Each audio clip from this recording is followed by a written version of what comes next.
John 3:16. He promised me if I'd trust in Jesus, I'd have eternal, everlasting life, right? But there's all kinds of promises in the Bible. 2 Corinthians 1:20 says, all the promises of God in Him are yea, and in Him amen.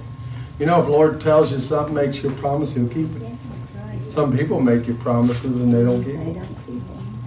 But the Lord makes them, He'll keep them. Now in Deuteronomy 23:19, God is not a man that He should lie, neither the Son of Man that He should repent. Hath He said, and shall He not do it? Or hath He spoken, and shall He not make it good? God will keep His word.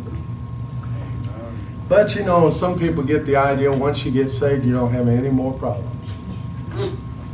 And they're right, once I get saved, everything's just going to go perfect. How many people here are saved and everything hadn't gone perfect? Now, how many it did go perfect? I want to see those hands. I don't see one. But on the other one, about everybody's hand was up. Well, I thought once I got saved, Lord's just going to solve all my problems, right? Well, the biggest problem solved, where you're going to spend eternity.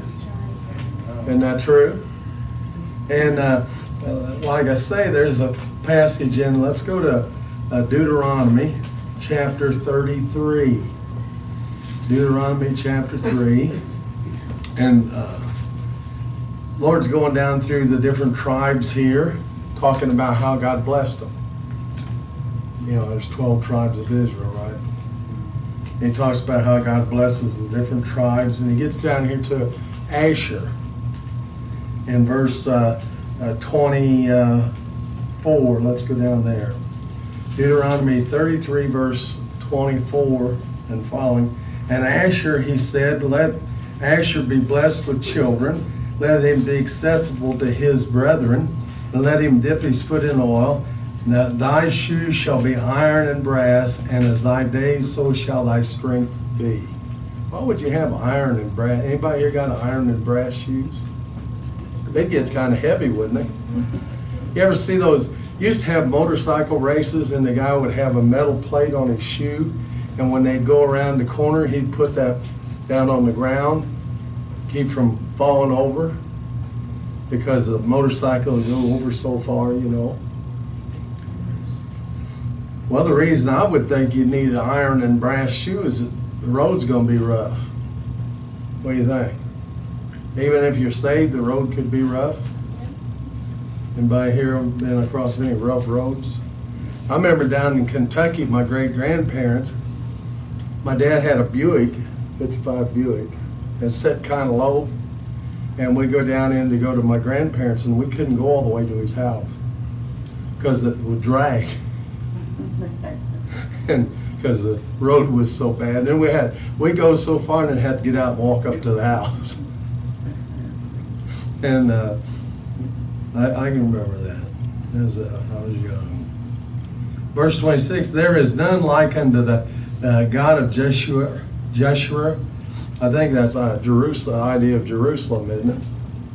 That's not the way we would spell it. But I'm sure they knew what he was talking about. Who rideth upon the heaven in thy help, and his excellency on the sky. And the eternal God is thy refuge, and underneath are the everlasting arms. Well, you might fall, but the Lord's going to catch you. Has the Lord ever caught you? The everlasting arms. We've got a song in the songbook, leaning on the everlasting arms. And anybody ever have to lean on his arms? Said, Lord, help me. I need your help, Lord. I don't think I can get through this by myself. And so these are some promises here. Has the Lord got his everlasting arms underneath you? Are the everlasting arms, and he shall thrust out the enemy from before thee, and shall say, destroy them. Well, Israel was going over into what they call the promised land, right? Had to cross the Jordan River and go into the promised land. Some of the tribes didn't want to go, though. 2.5. Gad and Reuben and half tribe of Manasseh, I think it was. Said, well, we're happy on this side. And they went to Moses and appealed, can we stay on this side of the Jordan? And he said, yes, but in order for you to do that, you've got to help us go over and fight the battle. And then when we won the battle, then you can come back and have your piece of property over on this side of the Jordan. I guess some people don't want all the blessings of God they can get. But actually, the promised land's not heaven. The promised land's the victorious Christian life. You get that now, don't you? But he makes some promises here. The passages in Deuteronomy 33 contain several promises. Verse 25 is, thy days, so shall thy strength be. Well, you've made it so far, haven't you? Did God give you the strength to make it this far? I don't know how many days you've got. We were down at the preachers' meeting Tuesday, and they had 3 preachers. 2 of them that preached were 78. And the young one that preached was 72. And they had a few young, Brother Freeman's probably in his 50s or 60s maybe. He's one of the younger preachers. There wasn't that many preachers there. Didn't have a real good turnout. But now the preachers got paid. Noticed when we went in, there was 3 cartons of eggs on the table up here in front of the church. And Brother Brown said, I want you to know we pay our preachers. And he said, I went out and hand-picked these eggs. And he gave each preacher a dozen eggs. That's how he paid them. But they fed us pretty good too, didn't they, Carol? But isn't interesting? And the first fellow to give a message was 72, and he's the one that you probably all saw in the news down at Rushfield Baptist Temple. They said he molested a bunch of little kids. Put him in jail, prison for 2.5 years. Finally had a jury try him. They had 18 or 19 counts against him. Started out they wanted a plea bargain for 80 years. He said, I'm not going to confess I did something I didn't do. So then they went down after about a year or so in the prison to only 8 years. He said the same thing, I didn't do it, and I'm not going to sign something saying I did. They took it to the jury on the 18 or 19 counts, found him not guilty on all of them. Now you hardly hear that in the news. No. But when they were talking about him caught in that was over. They had it in the news over in England, in Britain, all across the United States. They love finding a Christian they can find something wrong with you.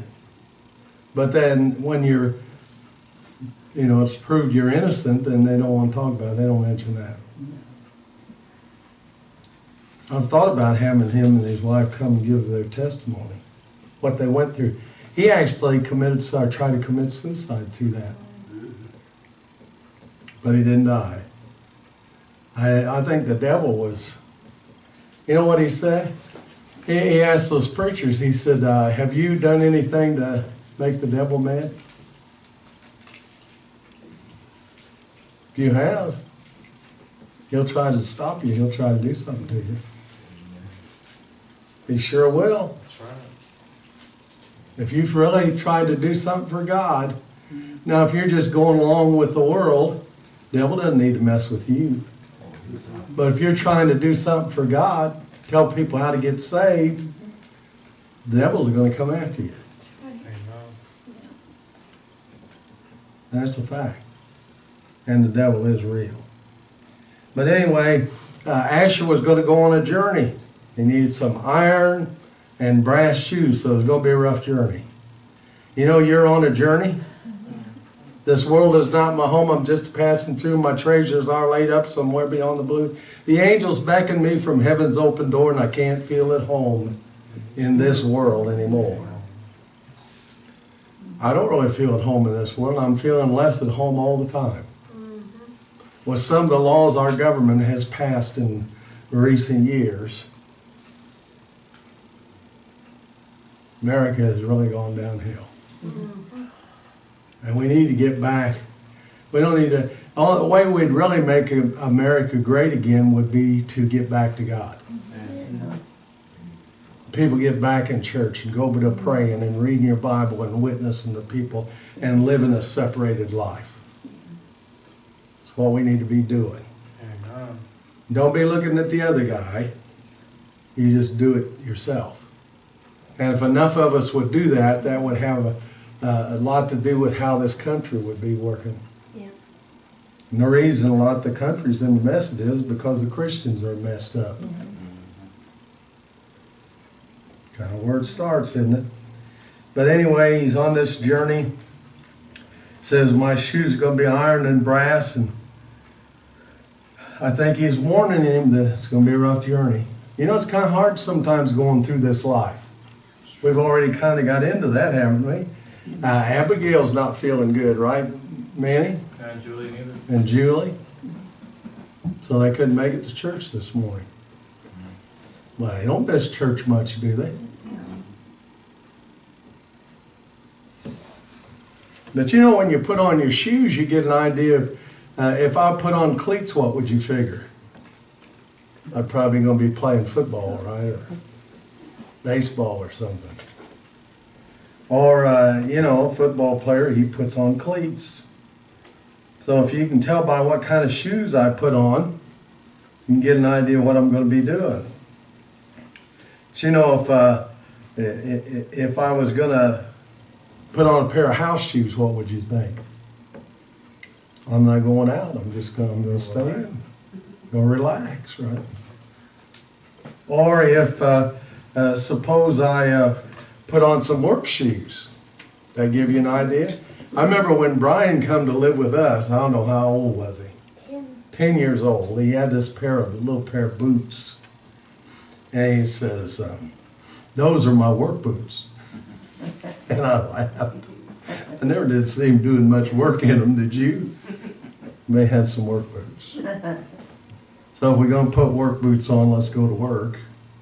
But Asher's going to put on what? Iron and brass shoes. So we know the journey might be rough going through this life.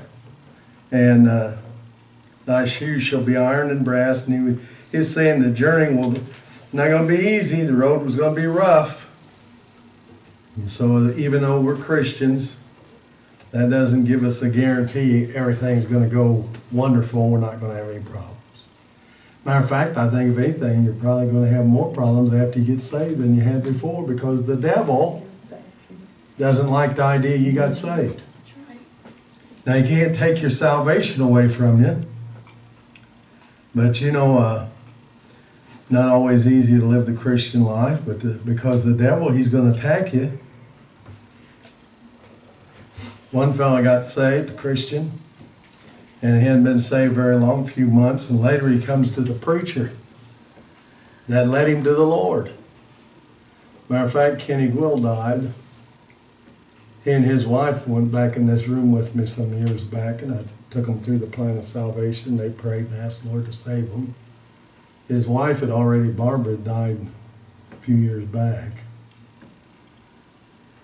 I don't know if they have pool tables in heaven, but if they do, Kenny and my dad are probably up there shooting some pool. Because they would go down to my dad's house. He had a pool table in his garage.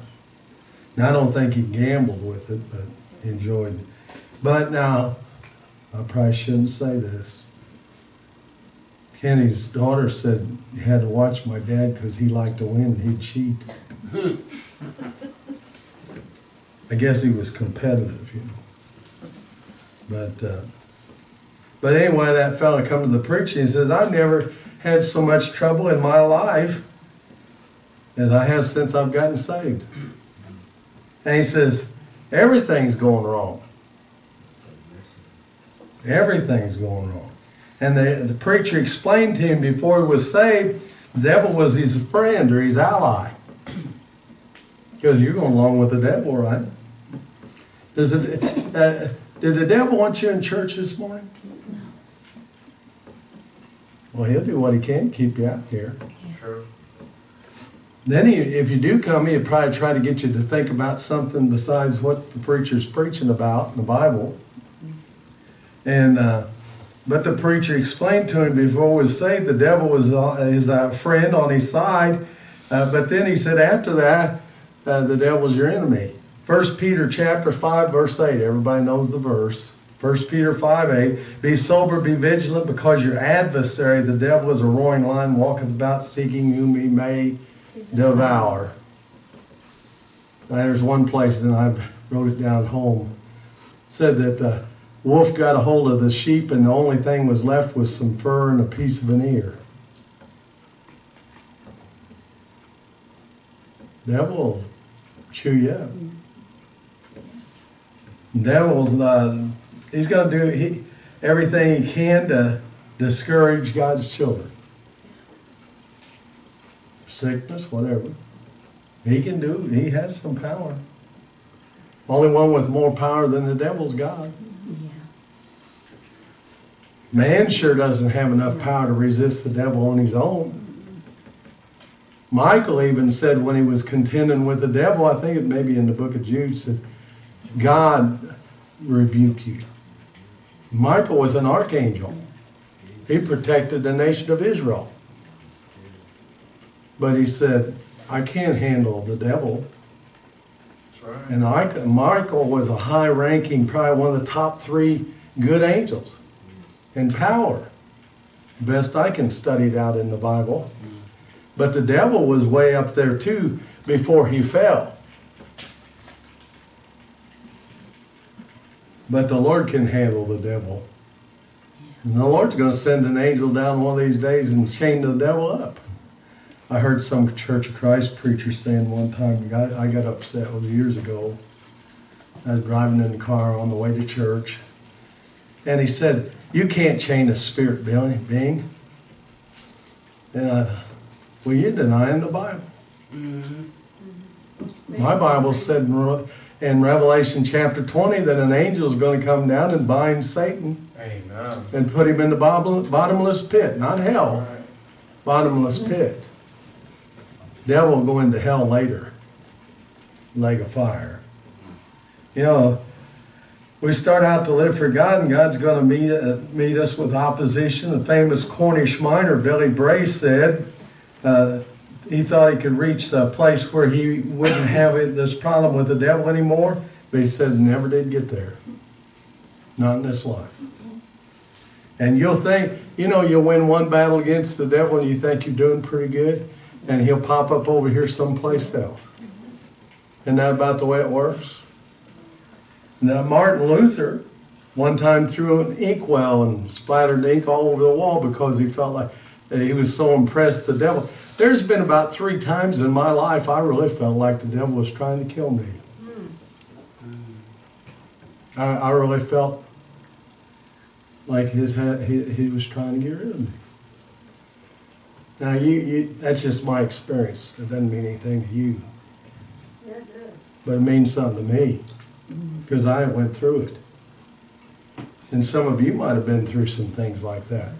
This preacher that I talked about at that fellowship meeting, when they started bringing all these charges against him, and it was all over the news, and he tried to kill himself. The devil was after him.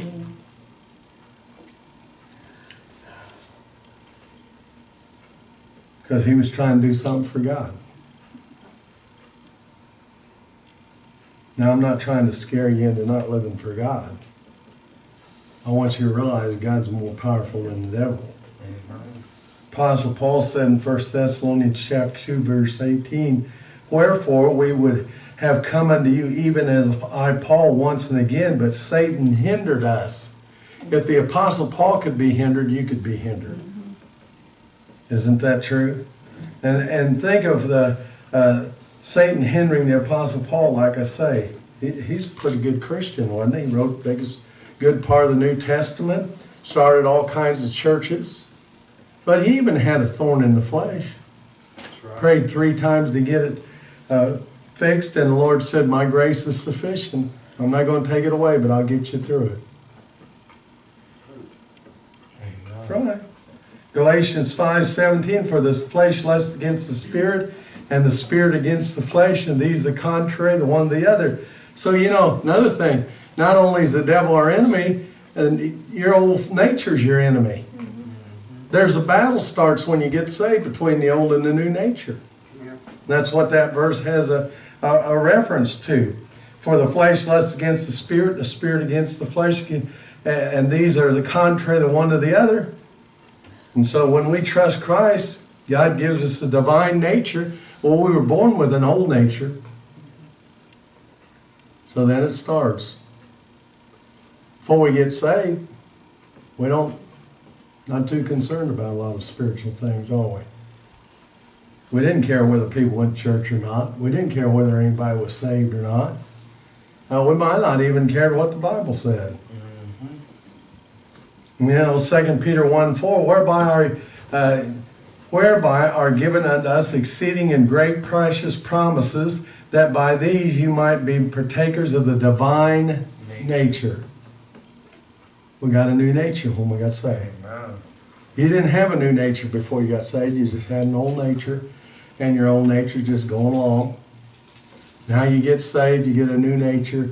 The new nature tells you one thing, the old nature tells you something else.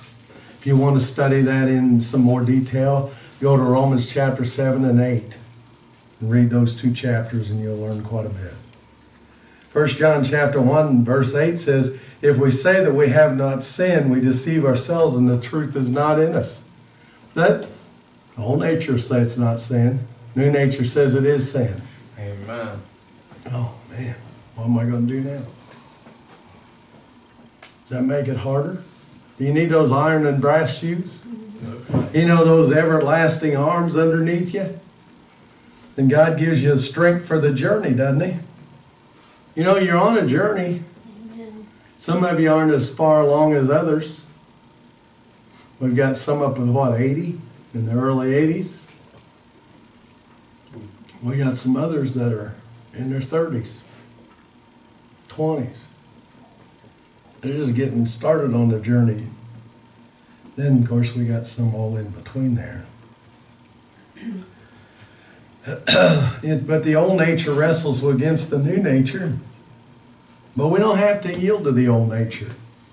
Since we got saved and God gave us that new nature, we've got a right to tell the devil, get away from me and leave me alone. It says resist the devil and he'll flee from you.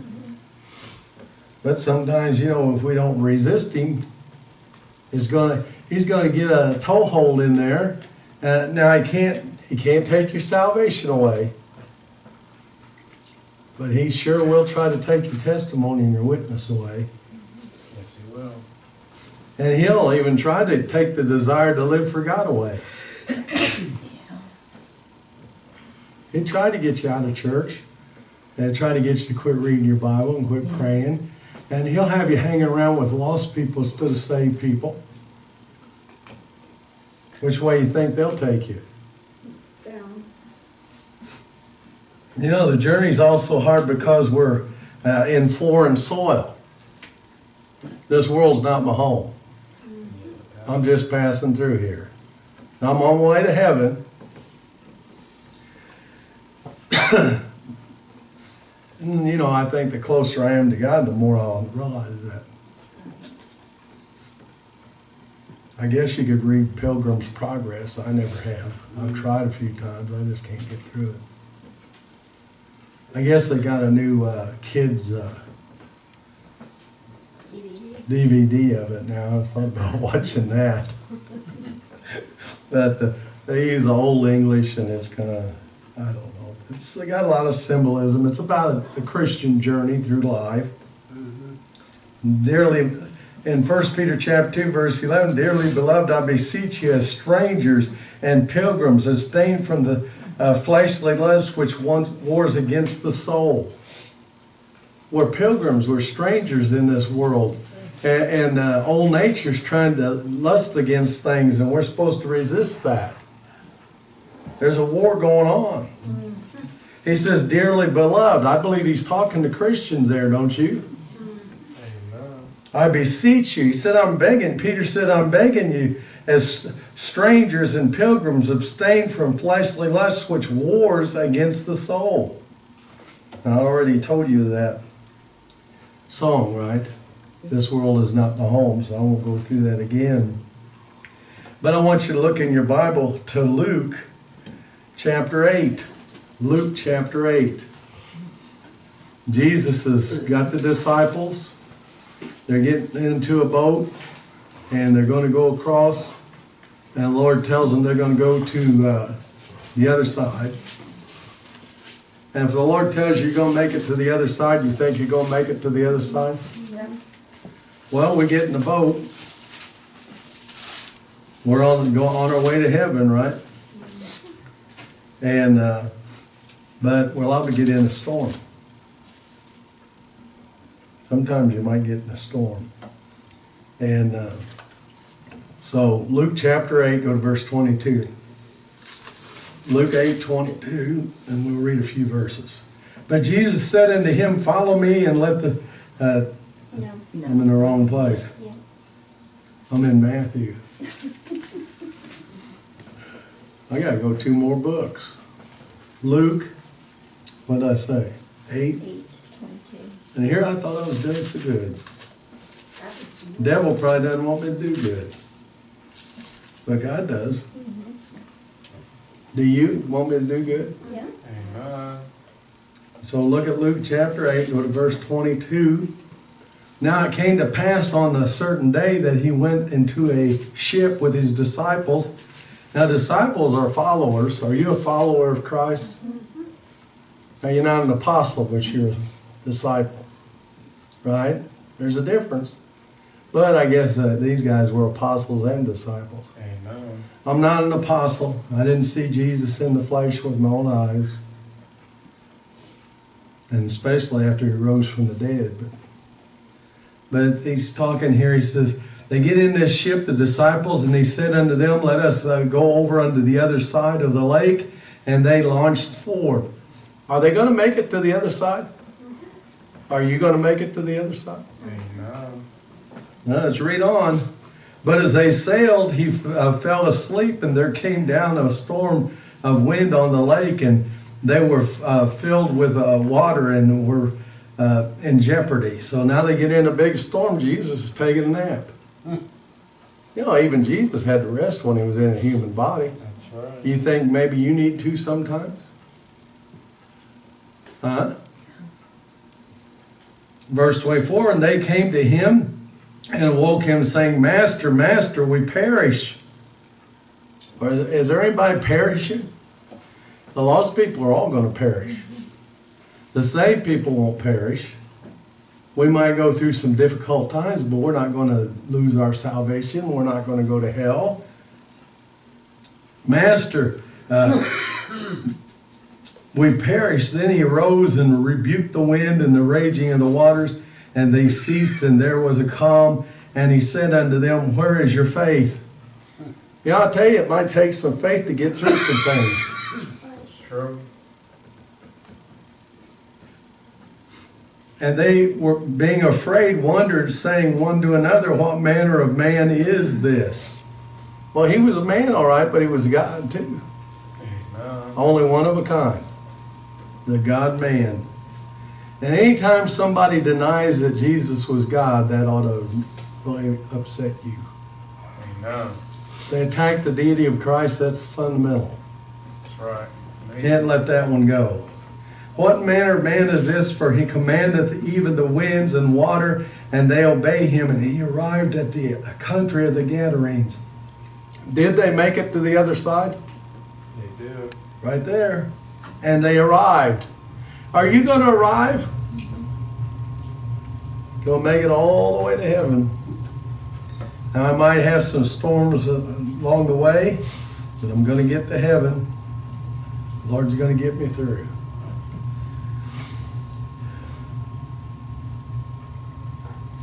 But we knew Asher had those iron and brass shoes. But he also had some precious memories and promises from God. Verse 25, the promise, and as thy days, so shall thy strength be. Will you have enough strength? Will God give you enough strength to get you through? We don't know how many days we have, but God will be with us. So a precisely measured strength for every day of our lives, even if we live to be 100 years old. Some even make it a little past that. God doesn't give you strength for tomorrow, though. He just gives you strength for now. When you get to tomorrow, you'll have the strength for that. Amen. They asked D.L. Moody one time, said, are you ready to die? He said, no. Well, we thought you were a great evangelist, preacher. He said, well, he didn't have dying grace yet. He just had living grace. Amen. Just living Good. grace. Then a few things I wanted to mention. Job chapter 14 verse 1 says, man that is born of woman is of few days and full of trouble. Now if anybody knows something about trouble, it'd be Job. Whenever somebody's having trouble, where do we tell them to go read in the Bible? Go read the book of Job. Did God get Job through? Amen. You're not going to go through more than Job did. That's right. And you're sure not going to go through more than Jesus did. Hey. But yes, you'll have your problems, and everybody probably knows this verse. 1 Corinthians chapter 10 and verse 13 says, there hath no temptation taken you but such as is common to man. But God is faithful, who will not suffer you to be tempted above that you're able, but will with the temptation make a way to escape, that you may be be able to bear it. Will the Lord get us through it? Amen. Just depend on Him. Don't figure out how you're going to do it. That's right. Maybe just pray a simple prayer. Lord, help me. Amen. I've said that. You know, was it Peter walked on the water? First he walked on it. He gets picked on. Well, he sunk. Yeah, but at least he got out of the boat. Amen. None of the rest of them got out of the That's boat. right. Well, what caused him to sink? You know, He quit trusting Jesus and was looking around and saw the storm. We can got to be careful. Now go to James chapter 1 and I'll try to finish up here. James chapter 1. You got a lot to do with troubles and trials. James chapter 1, and I don't want to go, let's go to verse 2. My brethren, count it also joy when ye fall into diverse temptations.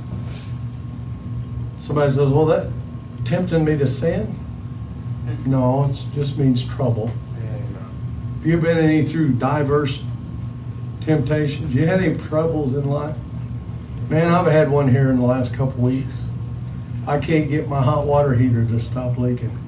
uh-oh. The pipes. I've taken it apart, put it back together, taken it apart. I've never had that much trouble. I think the devil's trying to keep me tied up with that so I won't do other things. But I did come and manage to get the plastic out of the lights. I thought we might save a few dollars if Bertner does it. A lot. You know, they won't have to take the plastics out of there. They just get up there and wire them. And myself, I might end up having to take them down. But those young guys, they could probably stand up there on a ladder and fix it in there. It's not that hard to wire. Pray that we get that straightened out. So far, they haven't gone out this morning. Uh-oh, did I speak too soon? Verse 3, knowing this, that this trying of your faith worketh patience. Well, why do we go through? God's trying to teach us to be patient. You ever have trouble being patient? Yes. Every time I see Martin shaking, it tries my patience. Because I don't want to see him hurt. Isn't that right? Or if one of you are hurting, then tries my...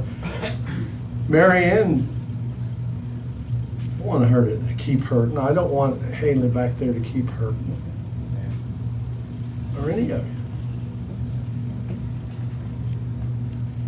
Knowing this, that the trying of your faith worketh patience, but let patience have her perfect work, that ye may be perfect and entire, wanting nothing. If any of you lack wisdom, let him ask of God, that giveth to all men liberally, and braideth not, and it shall be given him. Well, sometimes we don't know what to do. What's the best thing to do when you don't know what to do? Pray. says right there, be best to ask God for wisdom. Well, who we asking?